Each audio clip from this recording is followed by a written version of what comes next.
समराला का उभरता नाम, समाजी कारकुन, यंग नौजवान जो किसी भी तारुफ के मोहताज नहीं। मलिक मोहम्मद हमजा महमूद की रिहाइशगाह पर अफ्तार पार्टी एक शानदार मिसाल बन गई।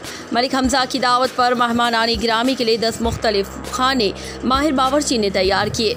नुमाया शिरकत करने वालों में हर दिल अजीज शख्सियत इंस्पेक्टर नाजिम फारूक गुजरात, दिलशाद सोहल मोहर थाना ककराली, डिप्टी कन्वेयर थाना कुंजा अब्दुल सत्तार खटाना, चौधरी हसन अब्बास कोठा गुजरा, चौधरी हसनैन हंजरा, चौधरी अब्दुल रहमान हंजरा, मलिक हारून शौकत समराला, डिप्टी डायरेक्टर बल्दिया मलिक शफकत समराला के साहबजादे मलिक अदनान शफकत समराला ने महफिल इफ्तार को 4 चांद लगा दिए।